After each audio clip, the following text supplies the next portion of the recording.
Hi guys, how old are you? I'd love to see the age range of our viewers. Write your age below. My mom forgot my birthday. Again, not like I expected some huge surprise or anything. I'm 38, not 8, and I've learned not to expect much from her. But this year she forgot it completely. Didn't even send a text. Nothing.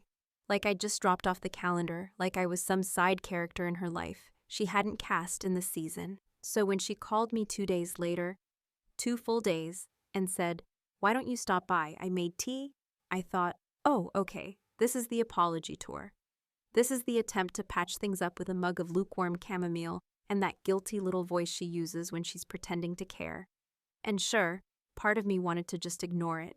But another part of me, the one that still stupidly wanted her to try, said, fine, let's go. Maybe this time will be different. I showed up mid-afternoon. It was that weird overcast Atlanta light where everything feels damp but not quite raining, like the weather's just as passive-aggressive as the people inside. My sister Vanessa was already there, of course. Perched on the kitchen stool like a goddamn magazine ad. Perfect posture, French tip nails wrapped around a wine glass. Not even tea. Wine on a weekday. Must be nice. She smiled at me with that same soft, smug look she always had when we were kids. Like she already knew Mom had something for her and nothing for me. Which, let's be real, was usually true. Mom came out of the kitchen holding 2 identical mugs of tea, one in each hand. "You're just in time," she said to me, like I hadn't been the one forgotten. Like I hadn't spent my actual birthday eating leftover Thai food alone on my couch watching Law and Order reruns. I smiled, said thanks, reached for the mug in her left hand, the one she was handing to me. But something, maybe years of watching her love Vanessa more openly, more brightly, made me pause. Just half a second. Just enough to glance at Vanessa's cup, still sitting untouched on the counter. I said, "Actually, can I have the one you poured first?" Kind of joking, kind of not. And before either of them could react, I swapped mugs with Vanessa. She raised an eyebrow, a little amused, a little confused, and said, "All right, whatever," and took a big sip. I just held mine, let it cool in my hands, smelled it, noticed it didn't really smell like anything at all, which was weird. Mom made this big show of it being her famous lemon balm blend, and yet it smelled like hot water and dust. We were chatting, kind of.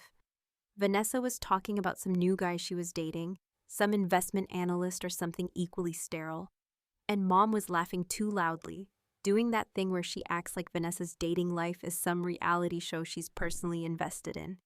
I was tuning most of it out. Then Vanessa coughed. Once, then twice, harder, like something went down wrong. She waved her hand in front of her mouth like she was brushing something away. "Weird," she said, rasping. "That's strong." Then she took another sip, and that's when it happened. It was like someone hit a switch. She started coughing hard, like doubled over, red-faced, tears-streaming coughing. Her eyes were wide, panicked. I dropped my mug onto the counter. Not spilled, just set it down, fast. I moved toward her, but Mom didn't. She just stood there, watching, not shocked, not scared, just watching. Her face went pale, but not the kind of pale you get when something surprises you. The kind of pale you get when something you expected actually happens, and it's worse than you imagined. Vanessa stumbled back against the fridge, gasping, clutching her throat. I moved to grab her arm, steady her, ask if she was allergic to something. But then I remembered. Vanessa doesn't have allergies. She's never had any food issues. She's always been the healthy one, always. I turned to Mom. I expected her to move, to rush forward, to do something, but she didn't.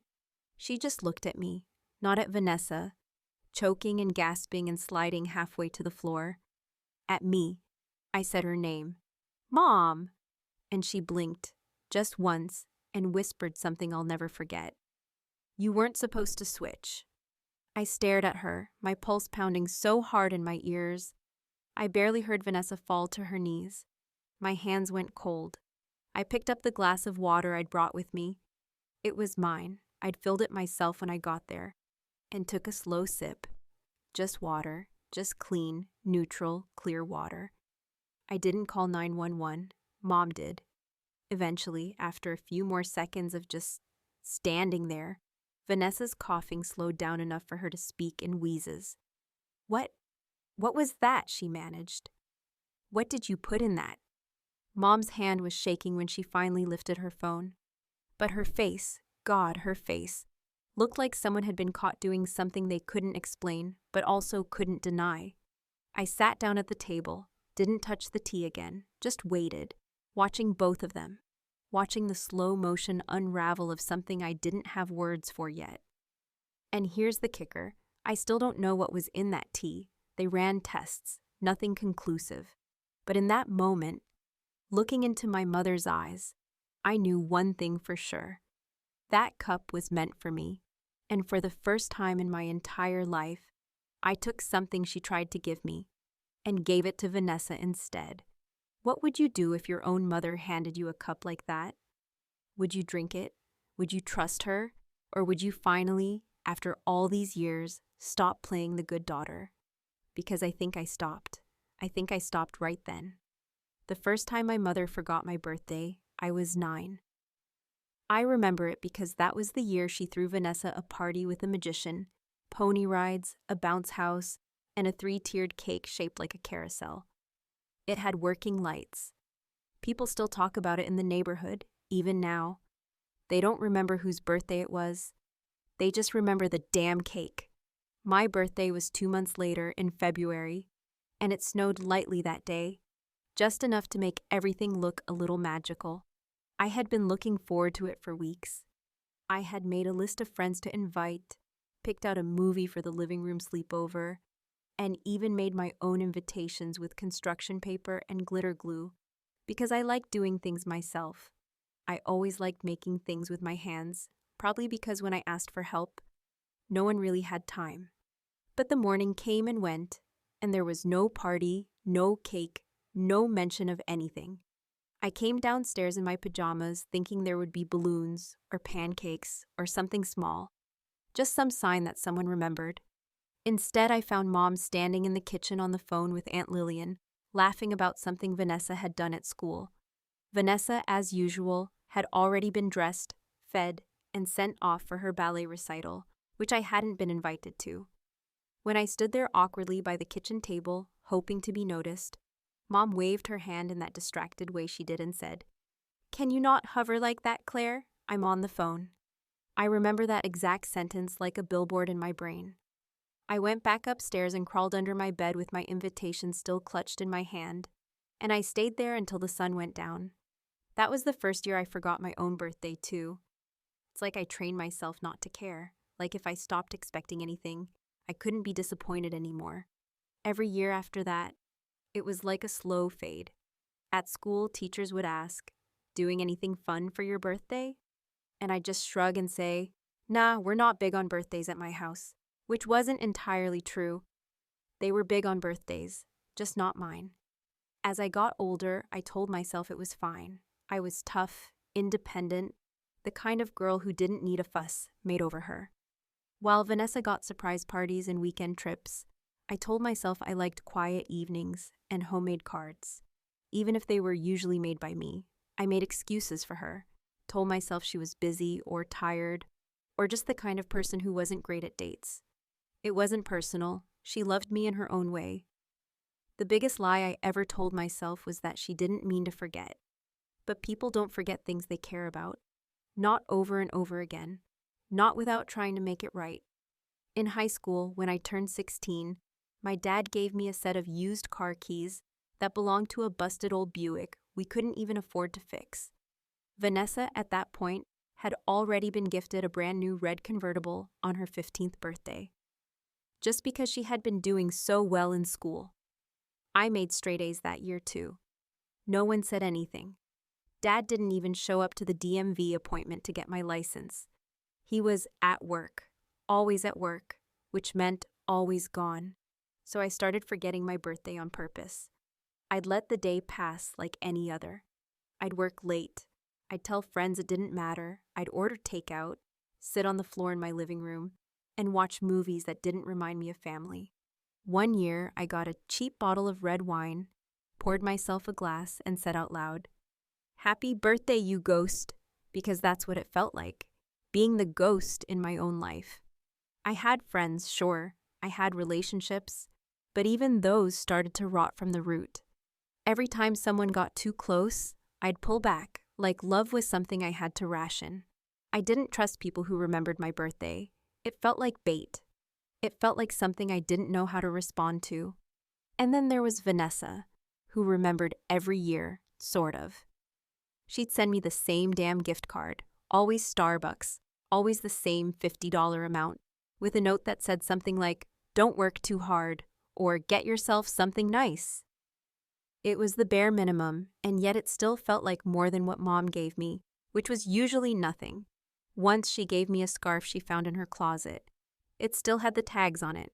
I wore it for 2 winters out of sheer spite. People say time heals things, but I think time just teaches you how to live with the damage. Like scar tissue that thickens and twists around the injury. You stop expecting clean skin.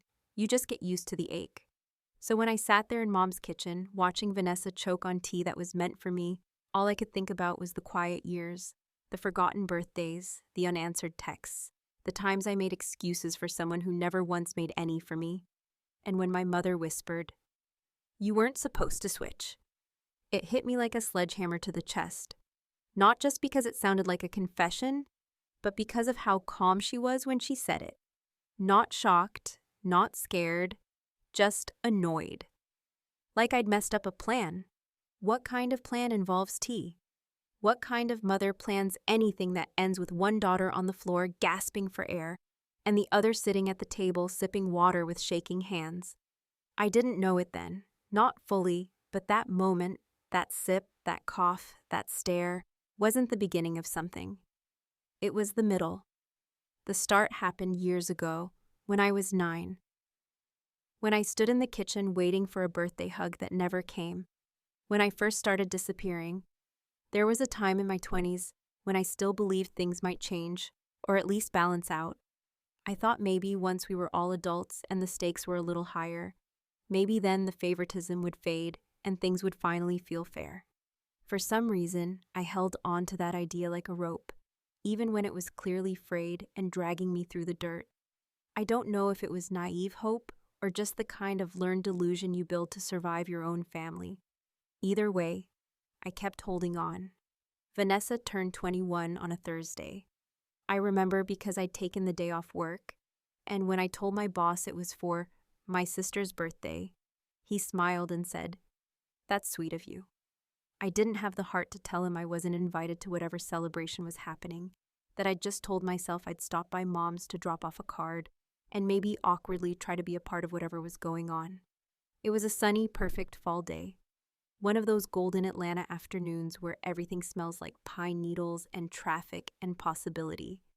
I remember I wore this green sweater I'd gotten on clearance the week before because I thought it made my eyes stand out more.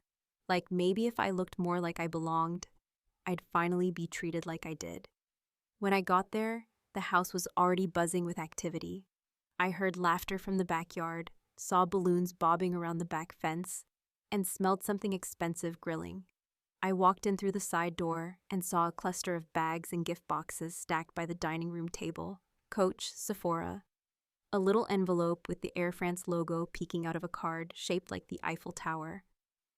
I froze.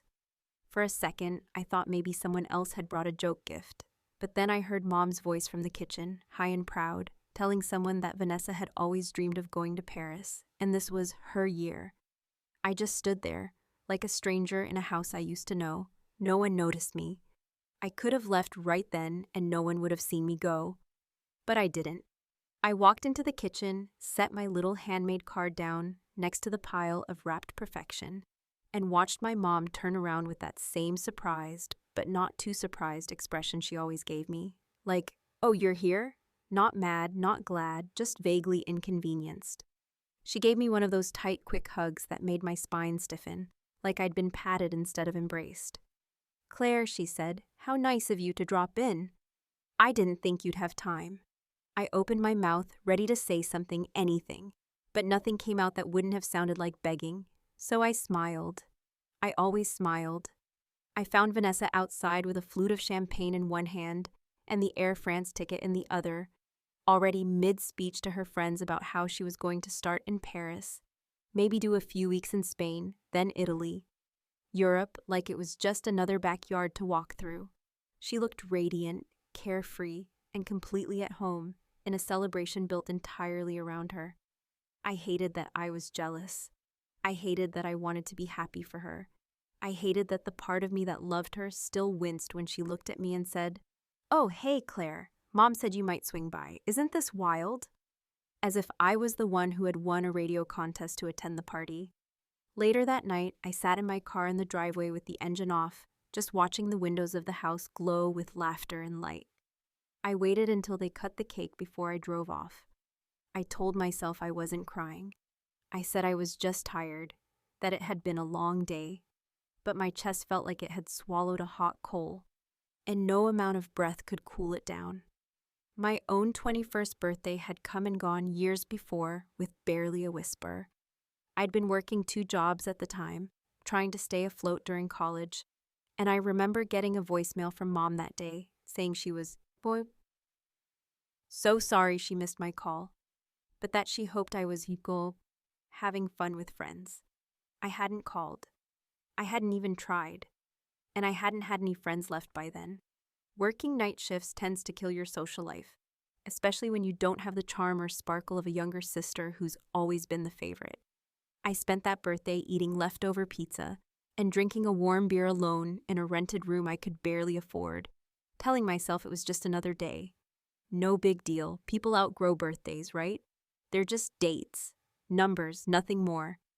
But watching Vanessa get Paris, seeing my mother beam like she'd raised a queen, hearing people toast to her future like it was paved with gold, it tore open something in me that I'd worked hard to seal shut. A few weeks after that party, I confronted my mother. I don't know what I expected. Maybe an apology, maybe just acknowledgement. I sat across from her in her living room, knees touching the edge of the coffee table, hands shaking around a mug of tea I didn't drink. And I said, "Why is it always her? Why does she get everything?" She looked at me like I'd asked her why the sun was hot. She actually laughed, not cruelly, just lightly, the way you laugh when someone says something naive. "Claire," she said, "you've always been so serious. You never needed things the way Vanessa did. She's different. You know that." I didn't reply, because I did know. I'd known since I was a kid. Vanessa needed, and I endured. That was the arrangement. That was the story they told themselves, and it worked, as long as I didn't speak up. So I stopped drinking the tea. I stopped asking questions. I stopped expecting anything. But when she handed me that cup 2 weeks ago, the one she meant for me, all of that came flooding back. Not just the hurt, but the clarity. She never forgot me. She chose not to remember. And that's a very different kind of wound. Vanessa's cough started like something minor, something forgettable. The kind of small annoyance you brush off with a wave of your hand and a sip of whatever's in your cup. It wasn't dramatic at first. Just one of those sudden throat tickles that makes you clear your voice. Maybe adjust your seat. Maybe reach for a napkin if you're feeling polite. She looked a little surprised by it, blinked, and smiled like it was nothing, that awkward little smile people give when their body betrays them at the wrong time. Then she coughed again, harder, and something shifted. The sound of it changed. It wasn't sharp or dry anymore. It got thick, rough, like her lungs were dragging against something inside of her. She hunched slightly, pressed a hand to her chest, and made a strained noise that immediately stole the attention from whatever we had been pretending to talk about seconds before. At first, Mom just tilted her head, watching with that blank concern she always wore when someone else was the focus, and she hadn't had time to rehearse her reaction. But I stood up. I moved toward Vanessa before I even knew I was doing it. My body knew something wasn't right before my brain caught up. Vanessa was wheezing now, her face starting to flush in that terrifying shade of red that looks too sudden to be natural. Her shoulders rose and fell in uneven jerks, like her body was trying to find a rhythm to breathe in, but the air just wasn't coming. She dropped her mug and it shattered across the tile floor with a sharp, unceremonious crack. Still, my mother didn't move.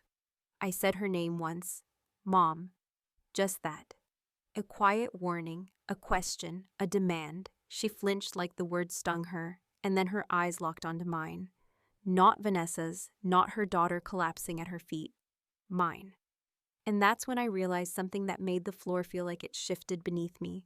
That tea, whatever was in it, was never meant for Vanessa.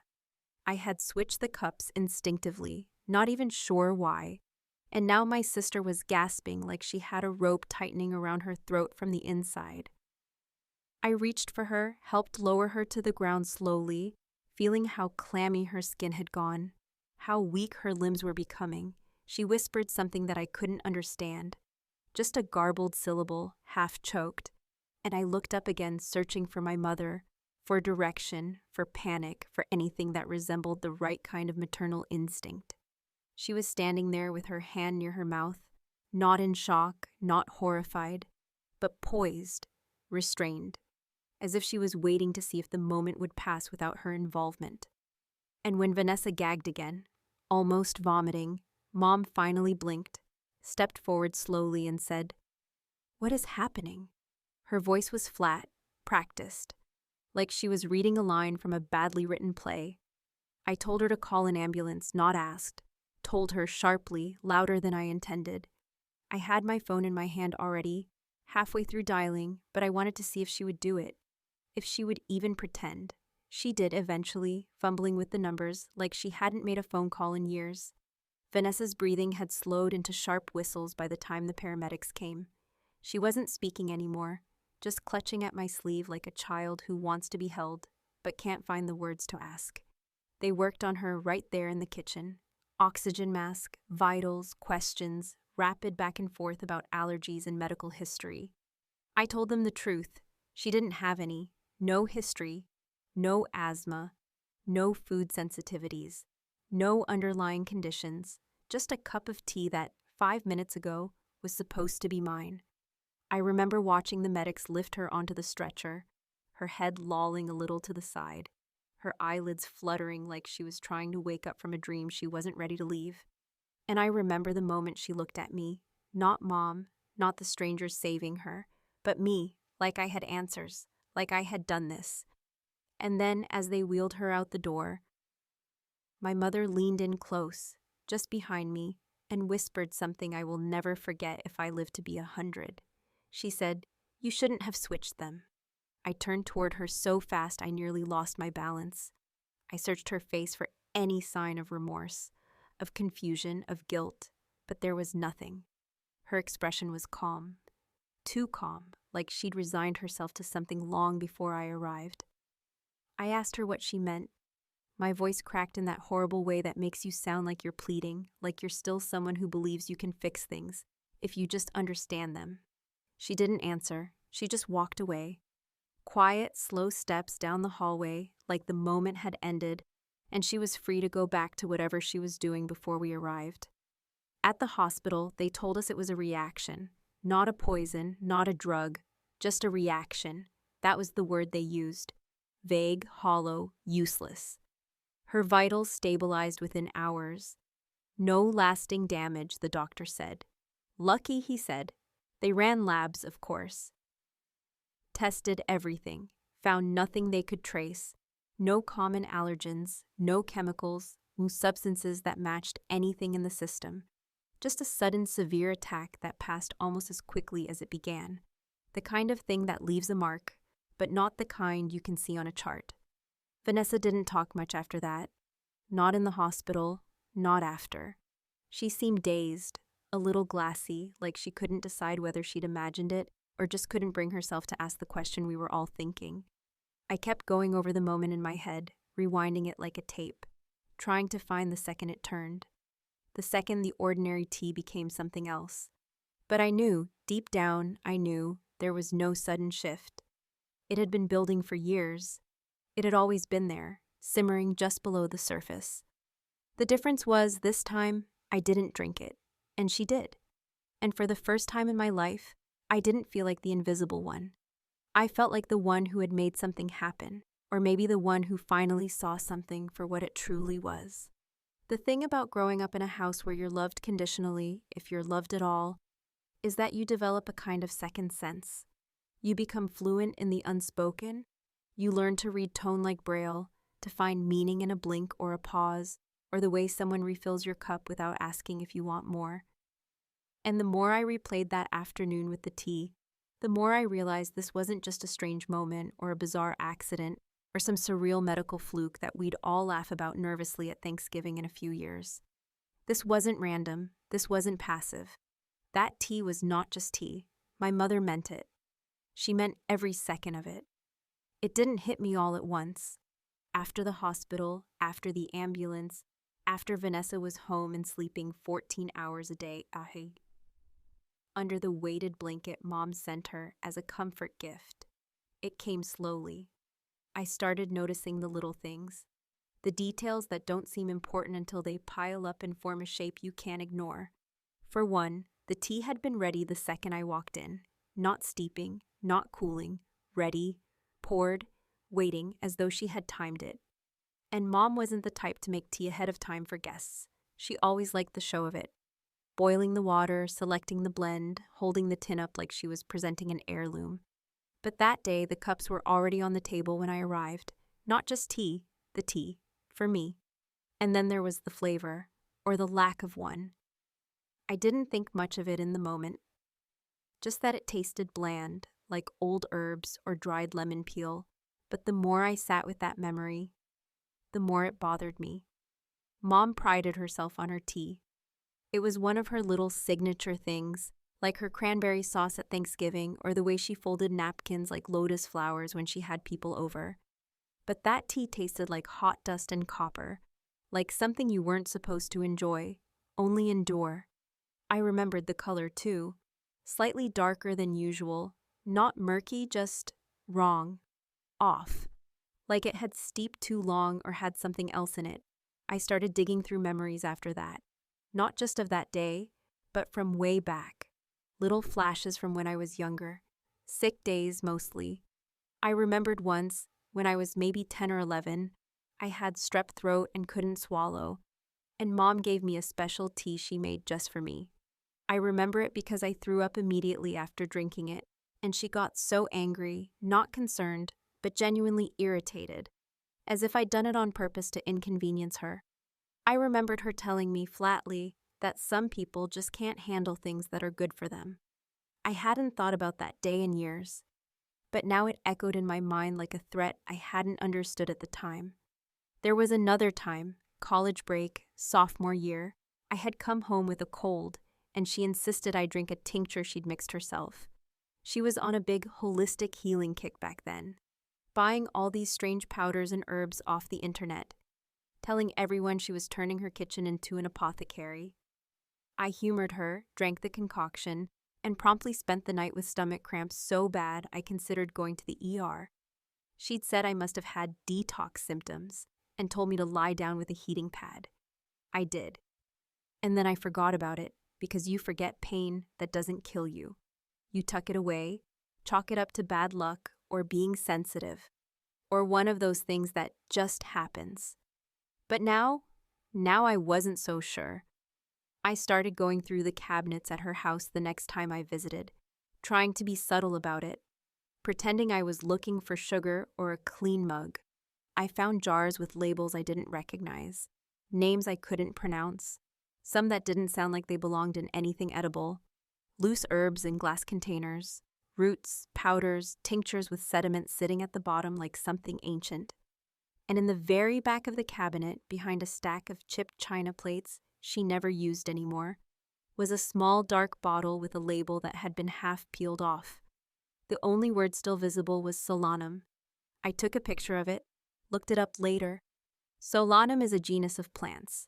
Nightshade is one of them. I didn't confront her right away. I needed time. I needed space.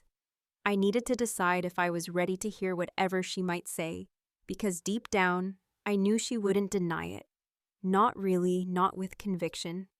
When I finally did ask her, it was late, Just the two of us sitting on her back porch with the cicadas buzzing and the kind of heavy heat that makes your skin stick to the chair.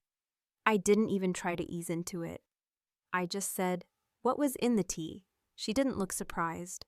She didn't pretend she didn't know what I was talking about. She looked straight ahead, out into the trees, and took a long sip of her own drink. Iced tea this time, the kind with lemon slices floating on top like little boats.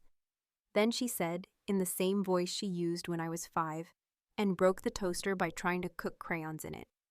"Some things are meant to settle gently, and some things need a little push." I asked her again, this time louder. "What the hell was in the tea, Mom?"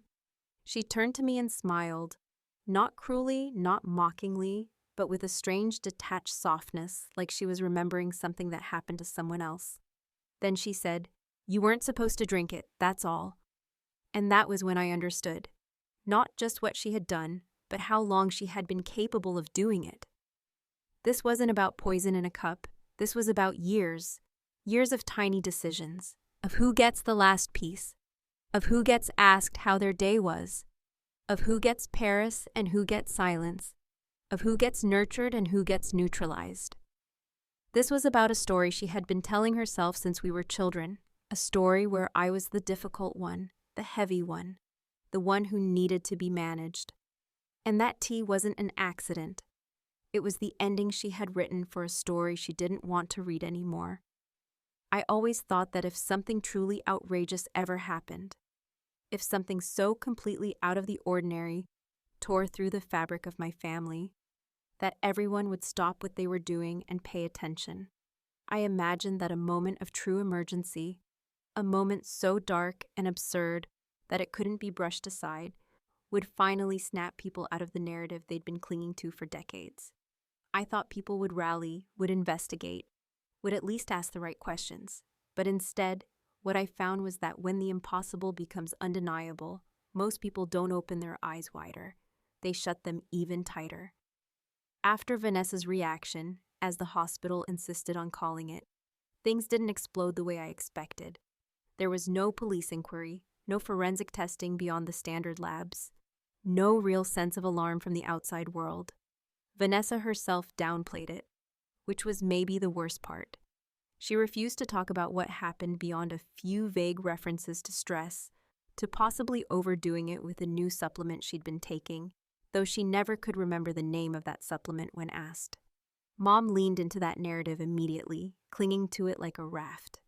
The moment someone floated the idea that Vanessa's system had been overwhelmed by her own health choices, Mom nodded and said, "That's probably what it was. She's always trying those new fads." And just like that, the story was written. Case closed. But not for me. I couldn't stop thinking about it. Couldn't stop pulling at the threads that had been dangling in front of my face for years. Threads I'd been too tired or too conditioned to tug at before. The memory of that dark bottle in her cupboard haunted me, the word Solanum bouncing around in my head like a curse. And the thing that truly twisted the knife was that no one wanted to hear about it. I tried talking to Vanessa again 2 weeks after the incident, when she was finally back to work and trying to pretend like she hadn't spent a night barely breathing on a hospital stretcher. I brought it up gently at first, not accusing, just expressing concern. I asked her if she really believed it was a supplement that caused it. She gave me a look, one I knew well, tight-lipped and vaguely embarrassed, like she was doing me a favor by entertaining the conversation. "Claire," she said, "I don't know what you want me to say. It happened. It sucked. But I'm fine now and Mom has been really supportive. I just want to move on." That last part stung. Really supportive. That's the version of the story Vanessa was now married to. It didn't matter that I had been the one who caught her when she collapsed, who stayed by her bed, who fielded the questions and filled out the paperwork. Mom brought over soup and a blanket, and suddenly she was Florence Nightingale. When I pressed just a little more, Vanessa got defensive. She didn't yell, she never did, but she hardened, went cold. "You've always had issues with her, Claire. Don't project that onto me. Not everything is a conspiracy." It was like arguing with someone under hypnosis. I left her place feeling like I'd stepped into a parallel universe where truth bent around comfort. where the more obvious something was, the less people wanted to acknowledge it. I tried one more time, just once, with my father. Dad had always been this strange, silent fixture in our lives, someone who was there, but not really present, always just a little outside the frame. He wasn't cruel, he wasn't warm either. He was the kind of man who disappeared behind a newspaper, who kept the TV on just loud enough to drown out real conversation, who thought a good father was someone who stayed out of the way and paid the bills on time. Still, I figured if there was anyone who might at least entertain the idea that something had gone horribly wrong, it would be him. I found him in the garage, elbow deep in one of his never-ending tool bench projects, something involving wires and old radios. I stood there for a minute, just watching him fiddle with the same screwdriver over and over again, like he was trying to repair the past with hardware. I finally said, "Dad, I need to ask you something, and I need you to be honest with me." He didn't look up, just kept turning the same screw. "All right," he said. I told him everything, not just about the tea, but about the pattern, the history, the weird moments from childhood. I told him about the bottle I found, about the way Mom reacted, not shocked, not confused, just irritated. I told him I was scared, not just for myself, but for the way our family swallowed things whole and digested them into silence. He didn't respond right away. He set down the screwdriver, wiped his hands on a rag, and finally turned to face me. His expression was hard to read. There was something distant in his eyes, like he was standing at a great emotional distance and looking back at me from it. Then he said, "Claire, this was supposed to be over 20 years ago." That sentence cracked something inside me. I stared at him, waiting for him to explain, to elaborate, to tell me what the hell he meant. But he didn't. He picked up his tools again and went back to work like he hadn't just dropped a live grenade at my feet. "What do you mean by that?" I asked, my voice sharper now, laced with panic. "What was supposed to be over?" He didn't look up again. He just shook his head and said, "Let it go, Claire. Don't dig where you don't want to find things." And that was it. I stood in the middle of that garage, the hum of fluorescent lights above me, the smell of old oil in my nose, and I realized I was completely alone. Not metaphorically, literally, no one else wanted to see it. No one else even wanted to think about it. They would rather pretend she was eccentric, a little creative in the kitchen, a little too into her herbal nonsense. They would rather cling to the fantasy that Vanessa's collapse had been random, unexplainable, a weird fluke, because to admit anything else would be to unravel everything. And no one unravels the family story on purpose, especially not if the story makes you the villain for asking the wrong questions. So I did what I always did. I walked away. But this time, I wasn't just walking away from their story. I was starting to write mine. And mine had questions no one wanted to answer. The first time I truly believed that something irreversible had taken place was not during the ambulance ride or the hospital waiting room, or even the moment my mother whispered that I shouldn't have switched the cups. It happened quietly, without drama or noise. 3 weeks later, in my own kitchen, when I caught myself pouring out a fresh cup of tea that I had brewed, stood there staring at it, and suddenly tipped the whole mug down the sink. There was nothing wrong with it. It was peppermint, my favorite, one I'd been drinking since I was 16. But I watched the steam curl up and vanish into the air, and realized that I didn't trust it anymore. Not the tea, not myself, not anyone. I drink only water now, even in public, even at restaurants, even when offered something else. I keep a reusable bottle in my bag, and I drink from it with the same deliberate stillness that some people pray with. It's not about paranoia, at least not entirely. It's about control. It's about being able to say, without flinching, that I know exactly what's in my glass, that no one else poured it, that it came from my own hands and nowhere else. After Dad's words in the garage, I didn't sleep for 2 days. I just sat up in bed, blankets tangled around my legs, my phone lighting up occasionally with nothing messages from people who didn't know a single thing about what was happening in my world. I went through everything again. Every birthday, every hospital visit, every cup of tea that ever made my stomach twist or my head ache, or my body go cold in that subtle way I'd always written off as fatigue, or low blood sugar, or the stress of being the difficult daughter. I started compiling a list, not on paper, just in my mind, a long, grim catalog of everything I had tried to forget, everything I had forgiven without knowing what I was forgiving. I didn't speak to Vanessa for nearly a month after the hospital. It wasn't out of anger, not directly. It was something else, something harder to name. Grief, maybe, not for her, not for myself, but for the possibility that we'd ever had a relationship untouched by manipulation or imbalance. When we finally met for coffee, neutral ground, public, safe, I noticed the way she looked at me had changed. Not suspicious, not hostile, but cautious, like she was trying to decide whether I was someone she should protect or someone she should protect herself from. She ordered an oat milk latte. I ordered water, she said. "So, are you okay?" In that hesitant tone that says she doesn't really want to hear the answer. I said I was fine. We didn't mention the tea. We didn't mention Mom. We talked about work, the weather, her upcoming trip to Arizona. I listened carefully. Every so often, she'd pause and glance at my glass, like she wanted to ask why I wasn't drinking anything else. She didn't, but I could see the question lingering in her eyes. That day ended with a hug. Awkward, stiff, more performance than comfort. She smelled like the same perfume Mom used to wear when we were kids, the citrus one that made everything feel like spring even in winter. I walked away feeling nothing, not hate, not love, just a vacancy I couldn't shake. Then came the visit, unannounced of course. Mom showed up at my door with a box of tea and a smile that didn't reach her eyes.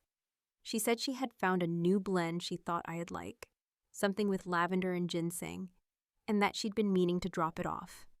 I stood in the doorway, one hand still on the knob, and looked at the box like it might explode. I didn't invite her in. She held it out, the box wrapped with a little ribbon, and said, "I thought we might try again." I didn't take it. I just said, "Why did you do it?" Her face didn't change, not even a blink. She said, "I don't know what you mean," but she did. She always did. And when I didn't respond, when I didn't move to take the box or invite her inside, or offer her a seat, she said something that sounded like a sigh wrapped in words. "You've always been so hard to reach, Claire." I closed the door without saying anything else. That was 2 months ago. Since then, the silence has grown long and stretched out, taut like an old rope that still holds weight even when no one's pulling it. I haven't heard from her, and I haven't reached out. Vanessa sends the occasional text, mostly pictures of her new apartment, shots of her feet by a pool, passive updates meant to prove that her life is still moving forward. I respond with thumbs up, sometimes a short nice or looks great, but I never ask questions. Dad has disappeared into his workshop again. I don't try to drag him out. What I do now is simpler. I boil my own water, I pour my own drinks, I keep my cupboards clean, I live alone, and sometimes, in the middle of the night, I sit in the kitchen in the dark and ask myself whether I imagined it, whether maybe the tea wasn't laced with anything after all, whether maybe Vanessa really did just have a bad reaction to stress, or a weird interaction between supplements, whether maybe I've read too much into the way Mom looked at me, the way Dad deflected, the way silence feels like punishment in our family. But then I remember the way she said it. "You weren't supposed to switch."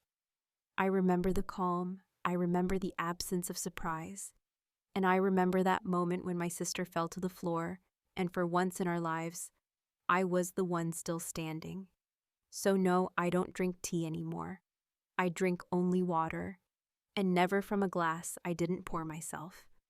Because whether it was real or imagined, whether it was a mistake or something darker, something buried deep beneath decades of denial and performative affection, I can never be sure again.